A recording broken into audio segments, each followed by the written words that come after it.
Yo, like, subscribe, hit the notifications bell so you'll be notified every time I upload. Let's take a quick look at this weather. I was not even I'm busy. I was busy this morning, man, so I couldn't really do a lot. I'm gonna do a quick drive by right here. Um, and at least bring you guys something. All right, quick drive by. This one here, I want to make this one here 10 minutes. 10 minutes. All right. Let's just take a look at the weather real quick. Didn't get a chance to extensively look at these games, so it is what it is. I'm busy this morning. Friday, payday, all that. Chicago at bills to pay. Chicago at New York. A few storms in the general area early on, fading around first pitch. Low chance of start delay. Texas at Washington, scattered storms, delay is possible. Oakland at Boston, not quite 0% chance of rain, but pretty close to it. Solid hitting weather, okay? St. Louis at Chicago White Sox, rain chances pick up late game, but likely hold off until after the game is completed. We'll need to revisit storm timing prior to lock. Colorado at San Francisco Giants here, quite windy evening, winds blowing out at 20 miles an hour. Reminder, this park is built to minimize wind impacts from this direction. It's really important that you check out the weather. You see what happened yesterday. Sometimes you might want to fade pitchers and weather concerns. Make sure you keep an eye on the weather. You can check out Kevin Roth here. This is his name, Kevin Roth on Twitter.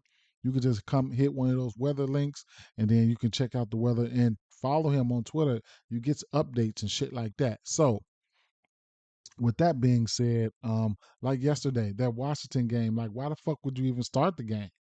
But I went through the weather. I didn't mess with any pitches, but they pitched 3 innings and then boom. Them pitches ain't coming back in. You know what I'm saying? So it is what it is. Another thing I can't stress it enough. If you're playing on FanDuel, make sure these batters are in the lineups. Make sure these batters are in the lineups because if they're not in the lineup on FanDuel and they come in and pinch hit, uh, they're going to count that, and that's going to mess up your parlay or your round robin. First game on the docket here. I'm just going to breeze through these. This is an over under 7. It's too, whatever. Pitchers do it, whatever you want to call it. It's too low of a number. I couldn't talk you off the over here. Alcantara and Wheeler coming off a few bad starts, giving up like 4 runs apiece, and so 7 is just not a hard number to get up to. A bat that I was looking at, but I'm probably not even gonna mess with was Bryce Harper. He's like 11 for 33 versus Alcantara. You can look at no one's first inning for this one, and you can look at one of my favorite ones on FanDuel is the over under 1.5. Excuse me, 1.5 runs. You can put that in bankroll builders and shit like that. Toronto Blue Jays at Detroit Tigers here. We got Manoah on the mound. Manoah has been getting his ass lit up. We got an over under 9.5. Fado, he hasn't pitched in a while, I believe. Don't fact check me on that. I think it's been over a month. A bat I was looking at on the Detroit side was Carpenter. So if you want to put him in some hit parlays, and then your Bichettes and your Vladimir Guerrero, just do what you want. Atlanta Braves at Tampa Bay Rays. We got an over under 8.5 in this spot. We got Morton on the mound, Glass now on the mound. Um, so shit, this is the one here. I'm gonna back Atlanta in this one here on the road. I know that sounds. I don't know if it sounds crazy or not, but I'm gonna roll with Atlanta because I like Atlanta and I like what they've been doing. Plus, we got Atlanta money in our pocket. All right. Now, it's a couple bats that I was looking at here. A Rose Arena. I forgot why I was looking at them, but I looked at some numbers. Kind of was like, okay, maybe it was some pitch mixes or anything like that. And then you got Olsen and Acuna. Okay, so here's the thing. This is probably Glass now's eighth or ninth game, seventh, eighth, or ninth game, whatever the case may be. The damage that has been done versus him has came from left hand batters. But Olsen, he could strike out. Acuna, he's a righty. He hit righties well, but he don't strike out. So, but these are the two bats I always target versus right hand pitching. Murphy as well. So we'll see. All right. So that is what it is. All right. So you can pick your poison right there. Like I said, strikeouts, you might can it's about 6 or 8 strikeout pitchers on this slate that I like. You can probably alter these guys up to get some plus money if you want. You know what I'm saying? But just to rattle off some numbers to you, um, um, Morton, he's sporting a 26.1 K rate overall. 30% to lefties, 21 to righties. You check the lineup, see who's in there, lefties and righties, see what their K rates are, the batters, and then you can make a decision from there. Or you can just make a straight decision just right off the bat.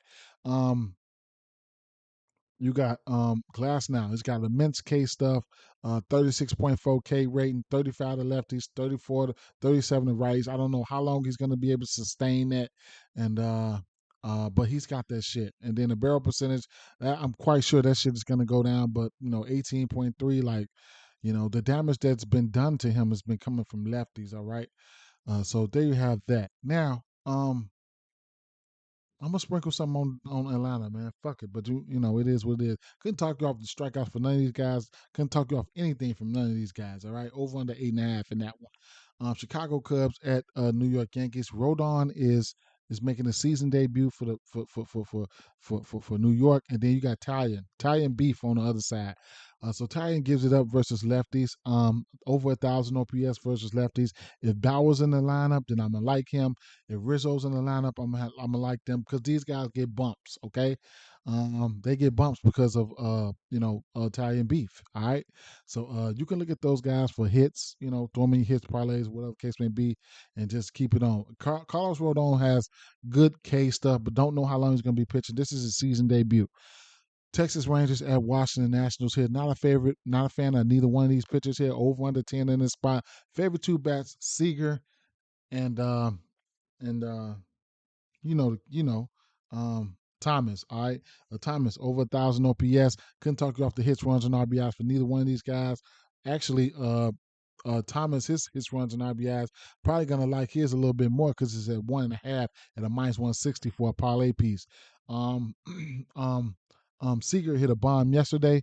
His hits, runs, and RBIs sitting at 2.5 at minus 135. If you want to get there, be my guest. Couldn't talk you off Garcia, guys like that that's hitting for power. Couldn't talk off none of those guys. Garcia, all the rest of these guys all the rest of you, Nathaniel Lowe, Marcus Simeon, all those guys. Couldn't talk off of those guys. They hits, runs, and RBIs are sitting at 2.5 though, man. So that's pretty steep. Okay, that's pretty steep. All right, so there you have that. Oakland Athletics at Boston Red Sox. We got an over under 10.5 in this spot. Medina's on the mound. He's trash. He's giving up 5 walks, 7 walks last game, 5 walks prior to that. Like, who the fuck does that? All right. Now he's been getting his ass, he's just not a good pitcher. Boston Red Sox, on the other hand, they rolling out a Bernardino. This is a bullpen game for them. Over under 10.5. Now the thing with the Boston Red Sox, they got lefties that hit righties well. Okay, and then um, Medina, he's giving up almost a 900 OPS to right hand batters. So guys like Justin Turner gets a bump. And then you got lefties that hit righties well. Medina might be in trouble here. Moneyline parlays, run line straights. I just don't like to back a lot of these teams when they do bullpen games, but it could be a lot of hits. It could be a lot of runs. It could be a lot of RBIs. Okay, so look for hits, runs, and RBIs. Probably these numbers are probably inflated. Probably. Let's see. And DraftKings is trying to um, freeze up on me. Look at this shit. But it is what it is. Let's keep it moving. Kansas City Royals at Cleveland Guardians here.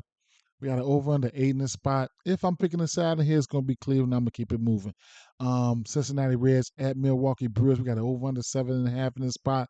Another one of the spots where you can mix and match some of these strikeouts. Last time I checked, they did not have the strikeout alternate lines out for Corbin Burns. However, on the season, Milwaukee, number one striking out versus left hand pitching.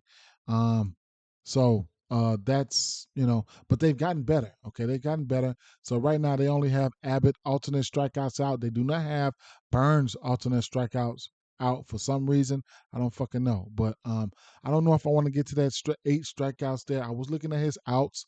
I have interest in his outs for Abbott. We do know Burns have good K stuff as well. Don't get it twisted. His line's sitting at 6.5. He's hit this number in one, two, three, four, five, six, 7 of his last 10 games. Lately he's been, getting his mojo back. And then Abbott, he faced this Milwaukee team the first game of the season. He had 6 strikeouts. Last 3 games he has 8 strikeouts or more. 2 of those games has been double digits. Like I said, Milwaukee #1 striking out versus left-hand pitching. As of late, Milwaukee has gotten a little bit better. I was really, really wanting to look at the outs. He's hit this number in every game except for one. As a parlay piece, you can get at -155. Bats, probably don't want to target any bats here. Just in case this game, it is a super duper pitching pitchers duel. Don't pretty much want to target any bats there. Couldn't talk you off the outs for Abbott though at 17.5. It seems intriguing. Um, um, yeah. So let's keep it moving. And like I said, this next game here, Cincinnati Reds at Seattle Mariners at Houston Astros. We got an over under 7 in this one here. Like, bro, at any time, given time, you can go over 7, but I'm not advocating for that. All right. Cincinnati Reds game is a no run first inning candidate. Seattle Mariners game is a no run first inning candidate. I told you guys I do like to use the under 1.5 runs method for the simple fact that, I just do. You know what I'm saying? I could take a few games to try to, do that. But you can parlay up some of these no run first innings. You know what the industry does. But like I said, you can look at these guys for K's too. I was leaning towards Hunter Brown K's a little bit more because the consistency of the strikeouts for this team. Seattle striking out on the season, striking out #2 on the season, but they're consistent. They top 10 in the last 30 days. Probably top five, top 10 last 30 days, top five, top 10 last 14 days, top five, top 10 last 7 days. They're a little bit more consistent. Okay, righties that came into there. Ronel Blanco, he had 9 Ks. Logan Webb had 11 Ks. Taj Bradley, he didn't get there. Glass now had 11 Ks, so it is what it is. K percentages for these guys. Let me run through a couple K percentages for these guys. You're looking at Castillo, he's got 28 overall, 25.6 versus lefties, 30% versus righties, and it might drop off on the road a little bit. And then Brown, you'll get a 27% K rate across the board for him. 27% K rate across the board for him. Barrel percentage is, mm, it is what it is. I don't want to pick a side in this one here. I don't even want to mess with the totals here. Low total like that, I don't know. Ain't no telling. It is what it is. Baltimore Orioles at Minnesota Twins here. We got an over under 8.5 in this spot. Irvin is giving up to right hand batters here, so you're looking at a eight. I think it was an 875 OPS towards righties. So the righties, Correa and Buxton, those guys are in play for power today. So if you want to look at those guys for home runs, you can. Buxton, yeah, that motherfucker is on my shit list, but it is what it is. Haven't looked at the hits, runs, and RBIs for him or none of those guys. Let me take a quick peek there.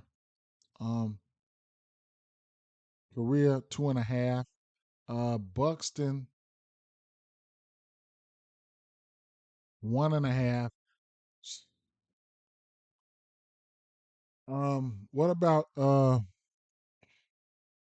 What about Solano? 1.5. I guess. -150, I guess. Now, Gunnar Henderson, he hit the bomb yesterday. His hits, runs, and RBI sitting at 1.5. Ryan O'Hearn, both of these guys had themselves a game yesterday. These guys hit righties well, okay? Uh, so I couldn't talk you off of them. At the end of the day, I don't have a play on the side in this one here. I took Baltimore yesterday. Um, Bailey Ober has been pitching good. Bailey Ober has been pitching good, man. I can't take nothing from him. The K's, everything has looked pretty good for Bailey Ober. He's been pitching well. All right. So strikeouts. His line sitting at 5.5. Now, the one thing what I don't like about this scenario is the last time Ober pitched was versus Baltimore, and he gave him 8 Ks. But this is the last time they pitched, so they get a chance to see him right back again. So I guess the outs. He's been phenomenal in 17 and a half outs, 8 for 13 on the season. But if these Baltimore bats are hot, of course they really, really want to get some get back versus him. They struck them out 8 times. We'll see. We'll see. St. Louis Cardinals at Chicago White Sox here. I didn't look at the St. Louis side of things. I ain't gonna lie. I didn't get a chance to look at the White Sox side of things. I pretty much know by heart, which was top bat probably would be it ain't no problem. It's gonna be Robert. And then Eloy Jimenez, he's creeping up. He's hitting lefties well. And then Burger is hitting lefties for power. So those are the three of my favorite bats in that order for Chicago White Sox. These bats are coming around versus left-hand pitching. The guys that are self-explanatory over there. Arenado is heating up. Couldn't talk off numbers for him. Goldie is due. Cease, he's got good K stuff. Montgomery's been pitching well as of late, hitting his strikeout props here. So I don't know what to expect for this game. Like I said, he's hit his strikeout prop in 5 straight games. All right. Cease, he's been up and down lately, but he had a stretch where he had 3 games of 9 strikeouts or more. The outs for these guys sitting at 17 and a half. I don't know what to expect from this game here. I am taking Robert for hits all the way up to a home run, maybe hits, runs, and RBIs. Sitting at 1.5. It's something I can't really talk you off of. Let's take a quick look and see what we got. What's the White Sox game? Tim Anderson, here's a guy I like to target him for left hand pitching on the road. His splits are crazy. He hits lefties better on the road, but they are professional baseball players at the end of the day. If you like this Eloy Jimenez 1.5, it's a straight bet -135. Robert -130 hits, runs, and RBIs. It's a straight bet, -130. Arenado is heating up. He's heating up. Arenado is, and Goldschmidt 1.5 hits, runs, and RBIs. That's a straight bet. You know what I'm saying? That's a straight bet. That's a straight bet. -1.5. I know it's Cease on the mound, but it is what it is. Pittsburgh Pirates. I get a pitcher lean toward. We got Rich Hill on the mound. Guy on the mound. Get a pitcher lean towards Arizona Diamondbacks. It's gonna be Arizona Diamondbacks or nothing for me here. Moneyline parlays, run line straights. Maybe a possible a player performance double or a personal player performance double that I can construct on my own. But I like to back Gallon at home. I don't have nothing for this New York Mets game here, and then this Los Angeles Angels and Los Angeles Dodgers game. I'm really really iffy on this one here. Um, you know, um, I'm really iffy on this one here. See who's in the lineup. Gonsolin has been giving up runs as of late. He's given up 4 runs or more. He's given up 3 runs or more in 4 of his last 5 games. As you can see, he's giving up runs. I don't know what to expect for him right now. It's just a lot right now. I don't know what to expect. The walks have been there for him. Couldn't talk you off the walks for him. And Los Angeles Angels, they number 4th in WRC plus versus right hand pitching, 16th in drawing walks. He's given up the 1.5 walks in every game except for 3. If Trout was playing, I would say I would take the over in this one if Trout was playing. So, but hey, who knows? I lean towards the over walks for him. He's just walking people on his own. You know. So there's a few ways that you can skin a cat there. The Dodgers best, they self-explanatory. Take who you want to take from them. Canning he's been all right. He's been all right. He's been all right. In his last game, I can't say nothing until I find out who's pitching for Colorado Rockies there, man. So with that being said, guys, peace out. All right, peace.